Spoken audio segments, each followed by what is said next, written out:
Operation Eagle Claw, the mission that never returned. In the silence of the Iranian desert, 8 American helicopters cut through the night. Their rotors sliced the sand-filled air, their lights dimmed to avoid detection. Below them, the dunes of Tabas stretched like a sea of gold under the moon. It was April 24, 1980, and the United States was about to attempt one of the most daring rescue missions in its history.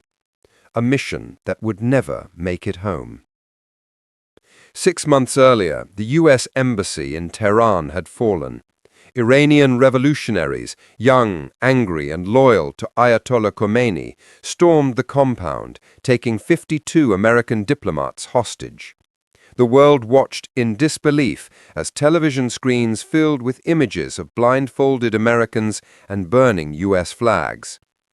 President Jimmy Carter, under enormous pressure, ordered a secret military operation, Operation Eagle Claw. Its goal? Infiltrate Tehran, rescue the hostages, and escape before dawn. It was a mission built on hope, secrecy, and near impossible timing. Planning the impossible. The plan was as complex as it was fragile. Special Forces units, Delta Force, Army Rangers, Marine pilots would fly into Iran from a secret base in Oman. They'd refuel at a hidden desert site called Desert 1, rendezvous with C-130 transport planes, and move by night toward Tehran.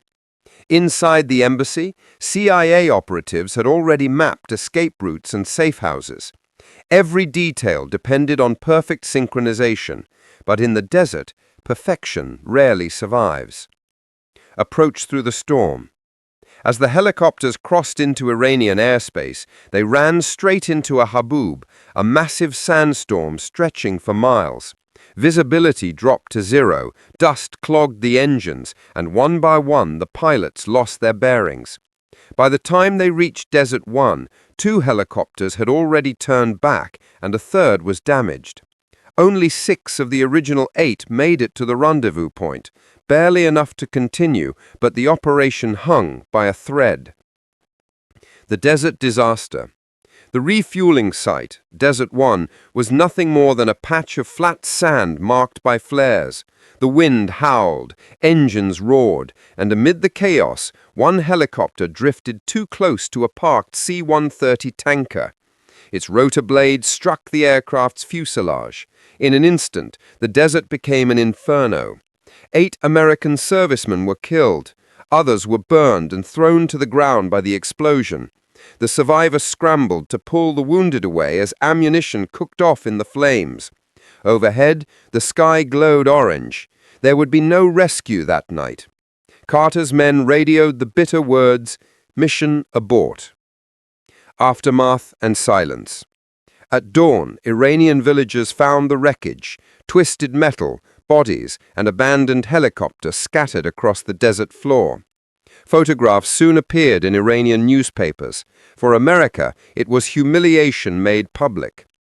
The hostages remained captive for another 270 days. President Carter's approval rating plummeted.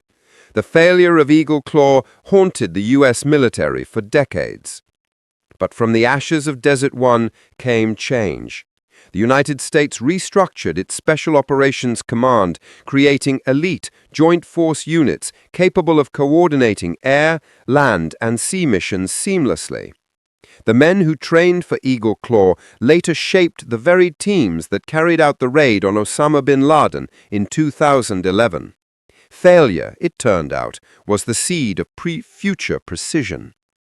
Closing reflection.